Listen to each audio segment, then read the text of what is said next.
ஒரு நெல் மணி, நல்ல நெல் மணி சுத்தம் செய்து சுவாமிக்கு சுவாமி நல்லபடியாக காப்பாற்றுப்பான்னு சொல்லி விதைக்கிறேன் இல்லையா, நல்லா சுத்தம் பண்ணி விதைக்கிறேன். நல்லா அழகாக அது விளைந்து வர்றது. அது விளைந்து வரும்பொழுது பக்கத்தில் பாருங்க புல் நிறைய விழல்னு சொல்லுவாள், என்ன புல் முளைக்கும். நம்ம அதோட இருந்தால் அந்த நெல்லுக்கு எங்கேயாவது சக்தி கிடைக்குமா? கிடைக்காது. உடனே என்ன பண்ணுவா? அந்த களை பிடுங்குவது, எடுத்து களைந்து கொண்டே இருப்பா. அதெல்லாம் பண்ணுவாள், சுத்தம் செய்வா. சுத்தம் செய்த அந்த நெல் மணி என்ன பண்ணுவோம், நன்னா இன்னும் கொஞ்சம் வனப்பாக வளர்ந்து வரும். அறுவடை செய்து முதற் படியை என்ன பண்ணுவா? சுவாமிக்கு நைவேத்தியம் பண்ணுவாள். இதெல்லாம் அதுவும் என்ன பண்ணுவாள்? ஒரு படியை எடுத்துப்பா, சுத்தம் பண்ணி அதில் பண்ணுவாள். அதுக்கப்புறமா சாக்கு மூட்டை சுத்தமாக இருக்கான்னு பார்ப்பேன். சுத்தமாக இருக்கக்கூடிய சாக்கு மூட்டையில் கலப்படம் பண்ணாமல் நல்லெண்ணம் கொண்டவான்னு நம்ம நினச்சிக்கணும். இதெல்லாம் சரியா? இப்போ சாக்கு மூட்டை சுத்தமாக இருக்கான்னு பார்த்து அதில் நெற்மணிகளை உள்ளே போடுவேன். போட்டு திருப்பி என்ன பண்ணுவது? ஒரு குடோனில் வந்து அடுக்கி வைப்பா. அங்கே எலி இருக்கா இல்லையா, இந்த ஜலம் வருமா இல்லையான்னு அங்கேயும் சுத்தப்படுத்தி அதை கொண்டு வந்து அங்கே வைப்பார்கள். அதுக்கப்புறம் நம்ம போய் என்ன பண்ணுவோம்? கடையில் போய் ஒரு சுத்தமான பை கொண்டு போய், எப்படி சுத்தமான பை கொண்டு போய் அதை நம்ம வாங்கிட்டு வருவோம். வாங்கிட்டு வந்து நல்லா களைந்து அது மேலே இருக்கக்கூடிய நெல் மேலே இதெல்லாம் உமியா எல்லாத்தையும் எடுத்துட்டு நல்லா களைந்து சுத்தம் பண்ணி நல்ல தண்ணியில் என்ன பண்ணுவோம்? நம்ம சுத்தமான பாத்திரத்திலே அதை நாம் வேக வைப்போம். வேக வச்சோமா, சுத்தமான தட்டை எடுத்து, எப்படி சுத்தமான தட்டை எடுத்து நல்லா சாம்பார், நல்ல முருங்கைக்காய் சாம்பார் நல்லபடியாக வச்சு என்ன பண்ணுவோம்? அந்த அரிசியை நாம் சாதமாக செய்து நன்கு சுத்தமான கைகளை பயன்படுத்தி சுத்தமான வாயிலே அந்த சுத்த சாதத்தை என்ன பண்ணுறோம்? நம்ம நெய் வேற விடுவா அண்ணன் சுற்றி. இத்தனை சுத்தம் இல்லாட்டா கூட அந்த இலையில அந்த சாதம் என்ன பண்ணணுமா? சுத்தம் ஆயிடணும். அதுக்காக ஒரு 2 முட்டை நெய் விடுங்கோ. அண்ணன் வரவே மாட்டேங்கிறத விடுங்கோ. அப்படி விட்டு நம்ம சுத்தமான நல்லா பிசைஞ்சு நல்லா சாப்பிட்றோம். ஆனால் பாருங்க, காத்தால நேராக போய் கழிவறையிலே அமருகிறோம். இத்துணை சுத்தம் சுத்தம் சுத்தம் சுத்தம் சுத்தம் சுத்தம்னு வந்துட்டு அப்போது அந்த அரிசியிலே மலம் ஒளிந்திருக்கிறதா இல்லையா? நம்ம என்ன பண்ணுறோம்? காத்தால எழுந்தோம் என்ன பண்ணுறோம்? போலன்னு வைங்கோ, உடலிலே இருக்கக்கூடிய கழிவை வெளியேற்றன்னு வைங்க, உட்கார முடியுமா? உடம்பு நெளியும். இங்கேயும் எங்கேயும் என்ன பண்ணுவோம்? நம்மளை எதுவுமே செய்யக்கூடாது. அப்படி இத்தனை சுத்தம் பார்ப்பதற்கே அந்த அரிசியிலேயே மலம் இருக்கிறது என்றால் நம்மிடத்திலே எல்லா இடத்துலையும் மலம் இல்லாமல் போயிடுமா? அப்போது எந்த வினையாக இருந்தாலும் அது நல்வினை தீவினை என்று நம்ம என்ன பண்ண முடியாது, பிரித்து பார்த்துட முடியாது. இதுக்கு ஒரு எடுத்துக்காட்ட சொல்கிறேனே, இது நிறைய இடங்களில் சொல்லியிருக்கேன், நீங்கள் சத்சங்கங்கள் கேட்டிருக்க மாட்டேன் அப்படிங்கிற நம்பிக்கையில் திருப்பி ஒரு முறை உங்கள்கிட்ட சொல்கிறேன். இப்போ நான் அலுவலகத்துக்கு போகிறேன்.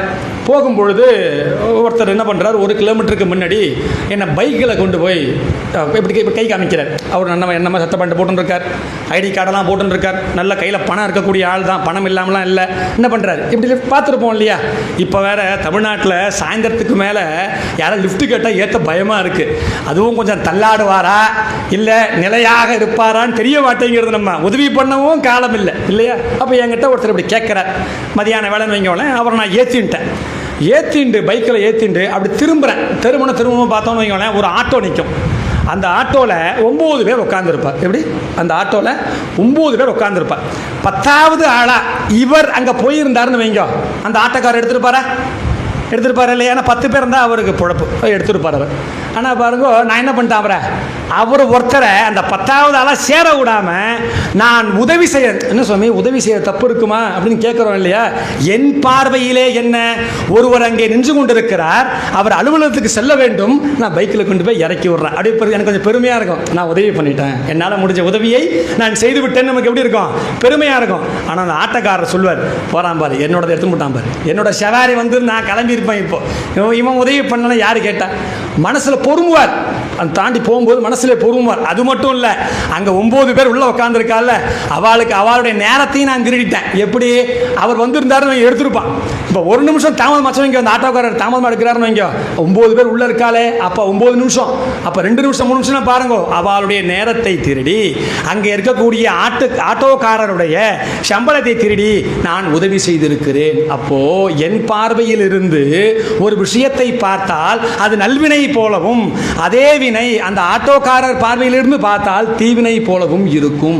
அப்போ நல்லதும் கெட்டதும் கட்டாயமாக அனைத்து செயல்பாடுகளிலும் கலந்தே இருக்கிறது. அப்படி இப்போ இங்கே வந்து சத்சங்கத்தில் ஈடுபடும் பொழுது இறைவா எனக்கு புண்ணியத்தை கொடு அப்படின்னு கேட்டு வந்து உட்காந்துட்டோன்னு வைங்க, அது தீவினை.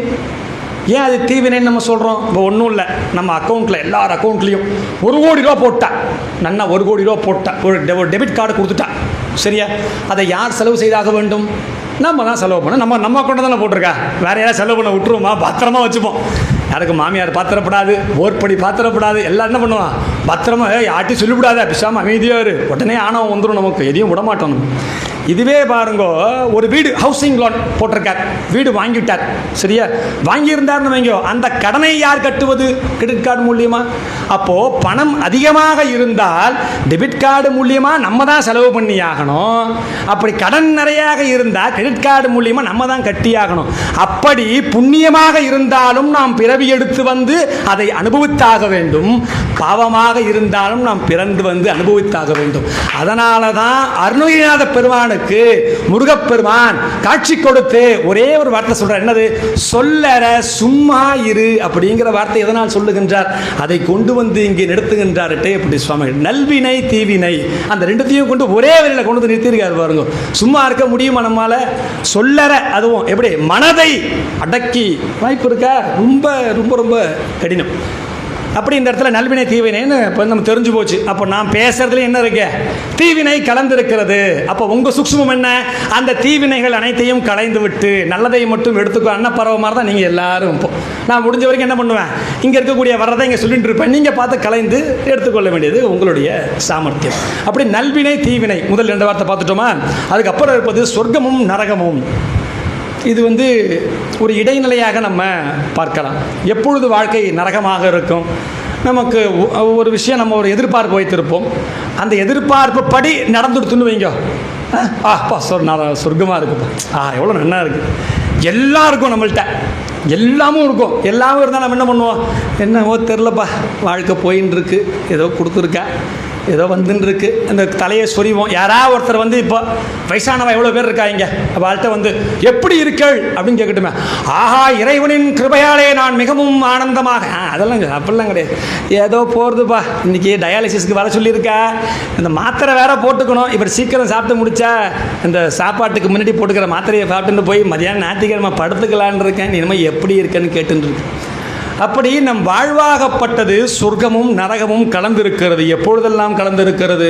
நம் இடத்திலே எதிர்பார்ப்பு எங்கெல்லாம் இருக்கிறதோ அங்கெல்லாம் சொர்க்கமா நரகமா நம்ம தான் முடிவு பண்ணுறோம். உங்களுக்கு பிடிச்ச மாதிரி பேசினா இந்த சத்சங்கம் சொர்க்கம், பிடிக்காத மாதிரி பேசினா உங்கள் சத்சங்கம், அவ்வளோதான் இல்லையா?